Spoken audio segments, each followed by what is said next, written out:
कपड़े धोने वाली बहू। शादी के पहले से ही विभा को कपड़े धोने का बड़ा शौक था। कभी नल के नीचे तो कभी तालाब के पास। अरे मेरी नीली वाली लुंगी नहीं दिख रही है। विभा की अम्मा, कहाँ रखी है लुंगी? अरे वो तो विभा ने परसों ही धोकर रखी थी आपकी अलमारी में, देखो वहीं होगी। वो ना मैंने आज धो दी, मुझे लगा कि गंदी हो गई होगी। अरे कैसे गंदी हो गई थी? उसे तो मैंने पहना भी नहीं। हे भगवान, इस लड़की के कपड़े धोने की आदत से परेशान हो गया हूँ मैं। जितना तो घर में राशन नहीं आता, उससे कहीं ज्यादा डिटर्जेंट पाउडर का खर्चा है। इसकी शादी करवा दो, शादी जाए अपने घर में ही करे काम, फिर चाहे घर के कपड़े धोने हो या पूरे गांव के। हाँ ठीक बोल रही हूँ, देखता हूँ मैं कोई लड़का। वो दिन भी आ जाता है जब विभा को देखने लड़के वाले आ जाते हैं। लड़की मुझे अच्छी लगी।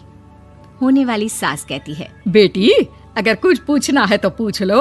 वैसे तो हमारी लड़की बहुत ही शर्मीली है, जो बोल दो वो मान लेती है, इसे क्या पूछना होगा। अरे कैसी बात कर रही हो माँ, मुझे इन लोगों के घर रहना है, सवाल तो कई है।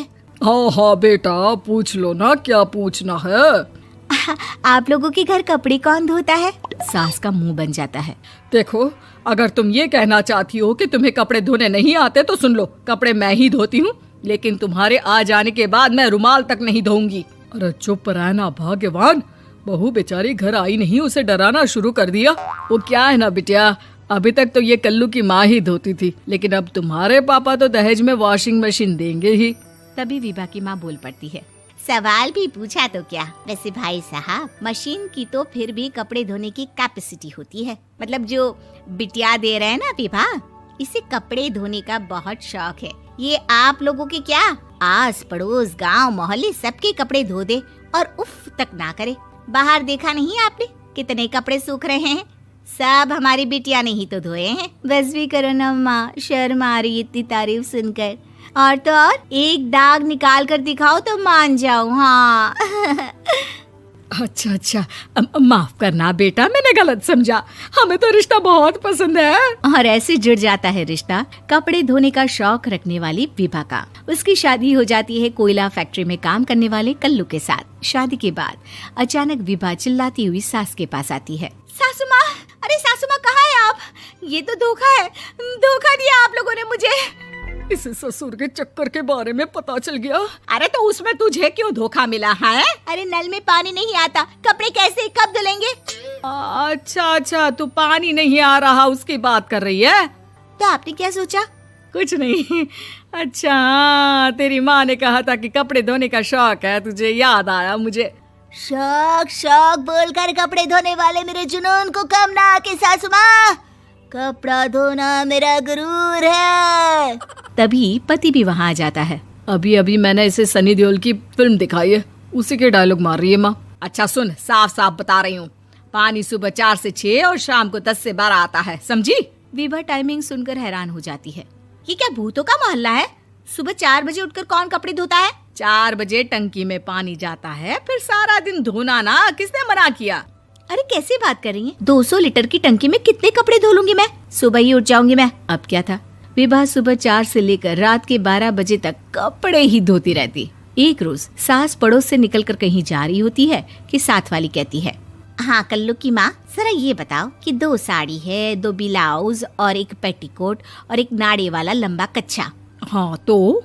अरे तो क्या, कितना लोगी धुलाई ये बताओ। धोबन दिख रहे हैं हम क्या? हमारे पति सरकारी नौकरी से अभी रिटायर हुए हैं और बेटा सुपरवाइजर है कोयला फैक्ट्री में। धोबन समझ रखा है हमें? हाय रे कल्लू की अम्मा, माफ कर दो, वो तो मोहल्ले में यही सब बता रहे थे कि तुमने बहू को कपड़ा धुलवाने के काम में लगा दिया है। सास को पड़ोसन की बात सुनकर गुस्सा आ जाता है। वो घर पहुंचती है जहां घर के बाहर ही इतने सारे कपड़े सूख रहे होते हैं जितने कि किसी धोबन के घर पर। अरे ओ कल्लू की दुल्हन, बाहर निकल। माँ जी यहीं आ जाओ, बाथरूम में चादर धो रहे हैं हम। अरे अभी हम धोते हैं, तुमको बाहर निकलो। ये आस पड़ोस वाले बोल रहे हैं कि हम बहू से कपड़े धुलवा कर उसे कपड़ा धोने वाली बना दिए हैं। अरे छोड़ो ना माँ जी, किन लोगों की बातों में आती हो? आस पास के लोगों का तो काम ही होता है कि वो किसी तरह सास बहू को लड़ा दे। बहू सारे घर के कपड़े धोती है, ये क्या कम है? बोलिए। सास को भी लग जाता है कि वो बहू का ये सनकीपन नहीं छुड़वा सकती, इससे अच्छा है कि खुद ही चुप हो जाए। एक रोज सास और बहू मंदिर जाते हैं, जहाँ सास की साड़ी वहाँ खड़ी भीख मांगने वाली से मिलती है। माँ जी क्या बात है, आपकी साड़ी उस भिखारन से कितनी मिल रही है ना? हाँ हाँ, देखो तो दोनों की साड़ी मिल रही है। क्या बात है कल्लू की अम्मा, तुम खुद को तो अफसर की बीवी बताती हो और ऐसी सिंपल सी प्लेन साड़ी पहनकर घूमती हो। सिंपल और प्लेन नहीं है ये साड़ी। तो क्या सोने के धागे से फूल बने हैं? कुछ भी सासू माँ, कुछ भी। हाँ, बने थे इस साड़ी में सोने के धागे से फूल। मेरे पति लेकर आए थे मद्रास से स्पेशली मेरे लिए 10,000 की। ताहे भाई साहब इस भिखारन के लिए भी सेम टू सेम साड़ी लेकर आए होंगे 10,000 की। सास उस वक्त कुछ नहीं कहती, लेकिन बहू के साथ घर आती है और अलमारी से एल्बम निकाल कर लाती है। ये साड़ी देख रही है, ये वही साड़ी है जिसे मैंने अभी पहना था। इस साड़ी में ये जो चमकदार फूल दिख रहे हैं ना, ये सोने के धागों से काढ़े गए हैं। लेकिन तू लोकल वॉशिंग मशीन ब्रश से घिस घिस कर सारे फूलों को निकाल कर साड़ी प्लेन कर दी। मुझे माफ कर दीजिए सासू माँ। और तो और, जब मैंने तुझे तेरी गलती के लिए कुछ नहीं कहा, लेकिन तूने तो सबके सामने मेरा मजाक ही बना दिया। क्यों? बहू को समझ में आ जाता है कि अब से उसका कपड़े धोना बंद।